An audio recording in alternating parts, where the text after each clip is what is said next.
अत्यन्तै महत्त्वपूर्ण हेर्नुपर्ने भिडियो तपाईँ र मेरो लागि ज्ञानको घर युट्युब च्यानलमा स्वागत छ दर्शकबिन।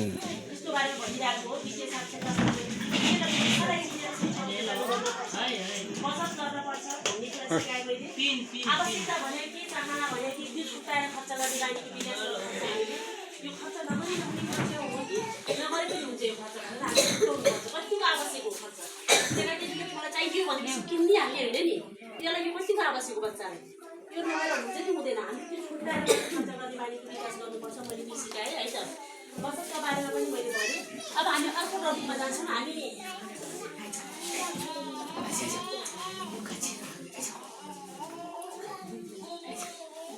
हामीले व्यवसाय उद्योगको बारेमा पनि जान्नुपर्छ। महिला दिदीबहिनीहरूले व्यवसाय गर्ने भनेको हामी त है घरमा व्यवसाय गर्ने त गाई खेती गर्ने बाख्रा पाल्ने अथवा सानो सानो किराना पसल गर्ने भनेको हामी हो। त्यसले गर्दा हामीले बारेमा पनि जान्नुपर्छ। आम्दानीको बोध बढाउने व्यवसाय हो।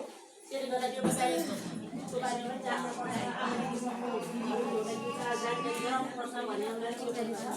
व्यवसाय भनेको त थाहा हुनु बाँकी छ त चित्रमा पनि देख्नुभयो। मेडिकल खोलेर बस्नुपर्ने व्यवसाय हो। सिलाइ कमाइ गरेर सिकेर सिलाइ कमाइको पसल गरेर बस्नुपर्ने व्यवसाय हो। तरकारी खेती गर्ने व्यवसाय हो।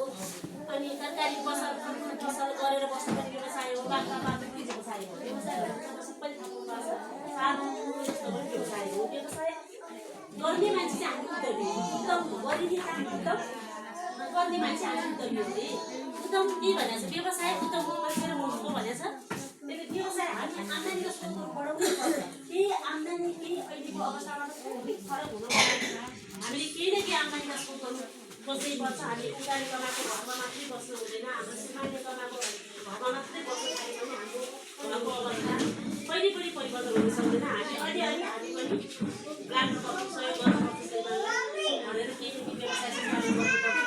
सकेको व्यवसाय सकेको काम हामीले अलिकति आम्दानी आउने बाटो खोज्नुपर्छ भनेर त्यो जोडेको हो है त। अर्को छौँ हामी अर्को कर्जा। कर्जा भनेको सुन्नु भएको छ? के होला कर्जा भने? ऋण हो नि। ऋण कसैबाट लिएपछि तिर्न पर्छ कि पर्दैन? कर्जा भनेको निश्चित समयका लागि हामीले कति रकम लिँदाखेरि 3 वर्षको 3 महिनाको लागि 4 महिनाको लागि दिनुहोस् 1% ब्याजमा तपाईँले 3 महिना घर परिवारसँग सल्लाह गर्छौँ। कतिपय कसैले नगरिकन आफ्नो मनमानी गरेर चलाउनुहुन्छ। त्यसपछि विवाद उत्पन्न गर्छ। दिनु नसकेर छपाउने बेलामा बर्बाद हुन्छ। त्यसले गर्दा कुनै पैसा लिँदाखेरि घर सल्लाह गर्नुपर्छ भन्छ है। हाम्रो वित्तीय साथीले ऋणलाई परिचालन गर्ने बेलामा ऋण ल्याउने बेलामा घर सल्लाह हुनैपर्छ। कर्जाको बारेमा परिवारमा छलफल गर्ने हामीले ऋण लिनुभन्दा पहिला ध्यान दिनुपर्ने कुराहरू केका लागि ऋण लिनु लागेको हो, के गर्नलाई ऋण ल्याउनु लाग्छ त्यो पनि हामीले प्रश्न हुनुपर्छ अरे है। अनि कर्जा सञ्चालन गर्नु काम के हो? कर्जा ऋण लिने त भने के काम गर्नु खोज्यो? ऋण ल्याएर खाएर खोजेर सक्ने हो कि कुनै व्यवसाय गर्ने हो कि केका लागि ऋण लिने त्यो पनि प्रश्न हुनुपर्छ अरे है।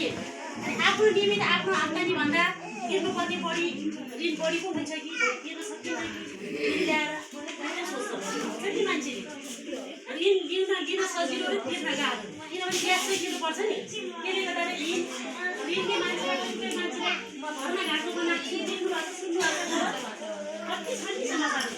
खतरा गरेर बिल्डिङ बनाएर बसेको मान्छेहरू ऋणलाई परिचालन राम्रोसँग परिचालन त्यो बोर्डमा समाचार हामी सुनेका छौँ। अनि राम्रोसँग पैसालाई परिचालन गर्न सकेर सानो घरका मान्छेको व्यवस्थित परिवार भएको पनि देखिन्छ। त्यो पैसालाई कसरी परिचालन गर्ने भन्ने कुराको सिक्नु एकदमै जरुरी छ। त्यसले गर्दाखेरि हामी ऋण लिनुभन्दा पहिला यति कुरा ध्यान दिनुपर्छ है। आफ्नो आम्दानी हुने समय र ऋण तिर्ने समय मिल्छ कि मिल्दैन? कतिबाट हामीले ऋण ल्याएको भने त्यो ऋण तिर्ने बेलामा हामीले पैसा कताबाट आउँछ? आम्दानी भएन भने कसरी तिर्ने? कतिबाट ल्याएको पैसाले त समयमा तिर्नु पऱ्यो। तिर्नु सकिएन भने कहाँबाट ल्याएको?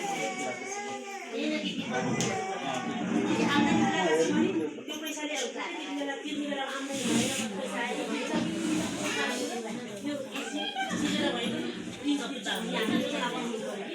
पर्दैन। कतिबाट पनि त्यो गर्दै भनेर सोच विचार गरेर हामीले धेरै सोचेर काम गर्नु भने हामी कतै पनि अलिकति पहिलाको परिवारभन्दा पहिलाको आफ्नो अवस्थाभन्दा फरक चाहिँ सबै हुन्छ त्यो गर्ने भनेको हामी हो हामीले लाग्नुपर्छ हामीले पैसालाई चाहिँ सञ्चालन गर्न सक्यौँ भने हाम्रो आर्थिक अवस्था बिस्तारै फरक हुन्छ होइन ल हुन्छ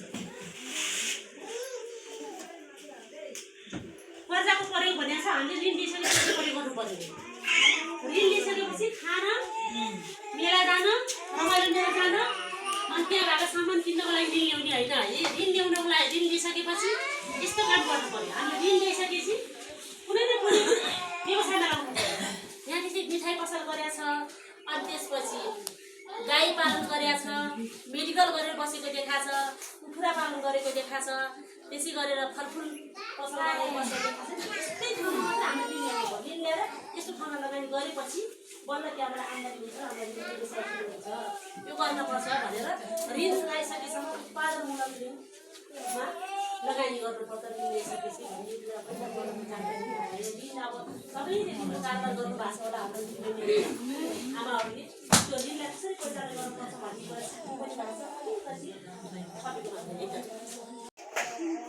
हामीले घरमा खर्च आम्दानी पानी सुविधा महिनामा हाम्रो परिवारमा आम्दानी कति हुन्छ खर्च कति हुन्छ भनेर देख्छ कसैले देख्दैन भाइ त्यो पनि देख्नै पर्छ हाम्रो आर्थिक अवस्थाले अलिकति माथि उपाधि छ भने हामीले त्यति बानी गर्नै पर्छ किनभने महिनामा आम्दानी कति हुने रहेछ अनि महिनामा खर्च कति हुँदैछ त्यो चाहिँ हिसाब राख्नु थाल्यो भनेपछि आम्दानी नभएको बेलामा खर्च धेरै भइसक्यो खर्च कहाँबाट भयो त कसरी गरिन्छ खर्च हामीले कहिले ऋण ल्याएर पो ऋण कति वर्ष एक लाख ऋण ल्याएर पो खर्च गरिन् कि